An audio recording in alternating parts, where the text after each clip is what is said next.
Shalom, que Dieu soit béni, lui qui nous a fait grâce, il nous a gardés, il nous a protégés et il permet encore une fois de plus que nous puissions nous retrouver ensemble.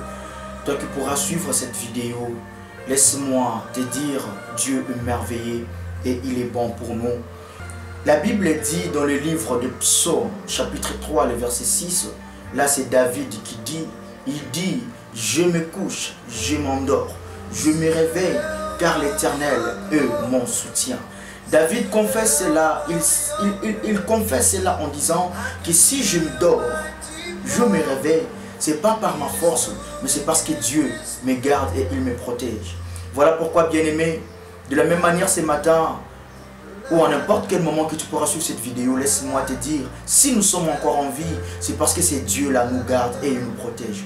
Voilà pourquoi je veux prier pour recommander ces moments entre les mains de l'Éternel. Dieu Tout-Puissant, merci. Merci une fois de plus pour ton amour, pour ta bonté, pour ta grâce, pour ta faveur, pour tout ce que tu fais, pour tout ce que tu accordes. Nous recommandons ce moment entre tes mains. Père, en ce moment, nous voulons parler de toi. Laisse que je disparaisse et que tu apparaisses. Saint-Esprit de Dieu, sois béni. Que l'honneur et la gloire lui soient rendus.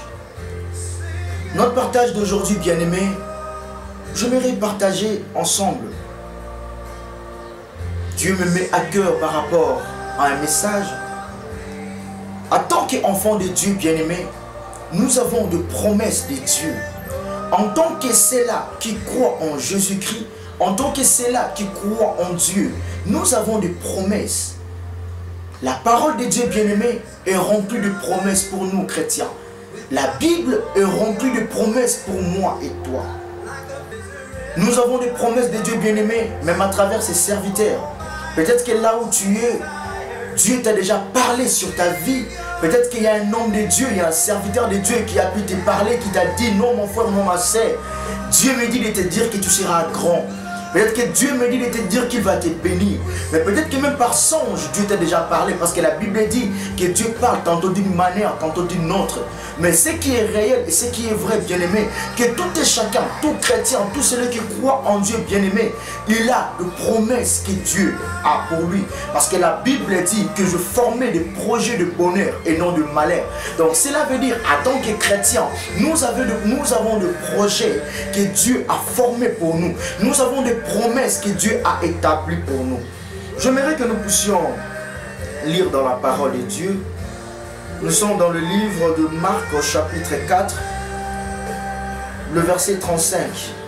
Marc chapitre 4, le verset 35. La Bible nous dit ceci.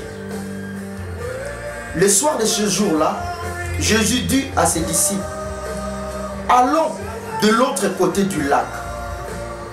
Si vous pouvez souligner ce verset, cette deuxième partie, il dit, allons de l'autre côté du lac. Il quitte la foule et les disciples font partir la barque où Jésus se trouvait. Il y a d'autres barques à côté d'eux. Un vent très violent se met à souffler. Le vague se jette sur la barque et beaucoup d'eau entre déjà dans la barque. Jésus est à l'arrière. Il dort, à la tête sur un coussin. Ses disciples le réveillent et lui disent, Maître, nous allons mourir. Et cela ne te fait rien. Jésus se réveille, il menace le vent et dit au lac, silence, calme-toi. Alors le vent s'arrête de souffler et tout devient très calme. Jésus dit à ses disciples, pourquoi est-ce que vous avez peur? Vous n'avez donc pas encore de foi? Mais les disciples sont effrayés et ils disent entre eux, qui donc est cet homme? Même le vent et l'eau lui obéissent. Cela est la parole de Dieu. Bien-aimés, comme je disais bien auparavant, par rapport à ce contexte, la Bible nous dit, Jésus était avec ses disciples. Et il dit à ses disciples, allons de l'autre côté du lac. Il y a une parole qui sort, bien-aimé. Il dit à ses disciples, allons de l'autre côté du lac. Je prends cette parole, bien-aimé, comme étant une promesse. Lorsqu'il dit allons de l'autre côté du lac, donc cela veut dire que nous allons arriver de l'autre côté du lac. Il leur dit allons de l'autre côté du lac. Il leur a pas dit que nous allons peut-être nous limiter, mais il leur dit allons de l'autre côté du lac. Et pendant leur parcours, comme nous venons de lire, la Bible dit que le vent a soufflé. La Bible dit que la mer menaçait. Il y a l'eau qui entrait des gens dans la barque. Et la Bible dit que les disciples, ils étaient effrayés. Ils sont allés réveiller Jésus qui dormait pour lui dire Seigneur, Seigneur, mais nous allons mourir. Bien-aimés, de la même manière dans nos vies, j'aimerais que nous puissions comprendre ceci. Et tant que chrétiens, lorsque nous avons reçu Jésus-Christ comme Seigneur et Sauveur, j'avais bien dit au commencement que nous avons des promesses que Dieu nous a données. Dieu a dit qu'on sera la tête et non la queue. Dieu a dit que mon serviteur ira de progrès en progrès. Dieu a des promesses pour nous. Nous avons des promesses que Dieu nous a données. Là où moi qui vous parle, bien-aimé, j'ai des promesses que Dieu m'a données. J'ai des promesses que Dieu m'a données par rapport à la parole de Dieu. Lorsque je lis la parole de Dieu, il y a des paroles que je retiens par rapport à moi. Je dis non, ça là c'est pour moi. Dieu me parle. De la même manière que toi, nous avons des promesses. Mais tout au long de notre parcours avec Dieu, il y a des vents qui viennent souffler. Nous sommes menacés par la tempête. Il y a des fois, nous sommes avec Dieu. Dieu nous promet de grandes choses. Mais lorsque nous marchons avec lui, nous réalisons, c'est comme si il y a des choses qui nous arrivent. Des fois, nous sommes effrayés. Des fois, nous sommes effrayés. Mais ce que nous devons faire, bien-aimés, nous devons toutefois d'abord veiller. Est-ce que Christ est avec nous? Parce que lorsque les disciples étaient avec Christ, lorsqu'ils ont vu que la mer menaçait et le vent soufflait, ils sont allés vérifier, mais ils ont trouvé le Christ qui dormait. Jésus était là, mais il dormait. De la même manière, bien-aimés, lorsque nous marchons avec Christ, bien sûr que nous avons les promesses. Dieu nous a promis. Dieu a dit aux enfants d'Israël, il leur a promis la terre promise. Mais tout comme David, il était loin par Samuel. Il a passé son temps, bien-aimé, à fuir Saoul. Il a passé son temps, bien-aimé, mais étant roi, étant cette onction, bien-aimé, de la royauté. Mais David ne faisait que fuir Saoul.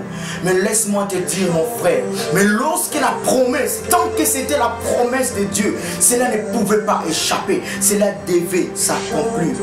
Bien-aimé, nous sommes ceux-là qui ont cru en Dieu. Espère toujours en lui. Continue à espérer en Dieu.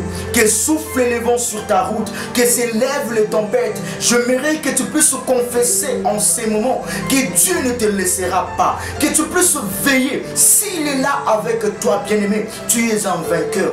Tu es un vainqueur. Tu es un vainqueur. Nous sommes plus qu'un vainqueur avec lui. Le vent peut souffler, les tempêtes peuvent se lever, mais c'est lui qui m'a appelé, bien-aimé. Il m'a dit, je réussirai. C'est lui qui m'a appelé, bien-aimé. Il m'a dit, j'irai jusqu'au bout. C'est lui qui m'a appelé, bien-aimé. Il m'a dit, je réussirai. Je réussirai. Oh, laisse-moi demeure toujours près de lui. Demeure toujours près de lui, bien-aimé, afin de bénéficier de sa grâce, afin de bénéficier de sa faveur. Laisse que la grâce et la faveur. Et mon parcours sur la terre, tout peut sembler. Et dans ma marche pour le ciel, il m'a suivi. Au côté, Kanga, ici la peur me déroute. Sur ma route, na bazela nanga. Sur ma route, je n'en a comment. Tu es finalement Yoko.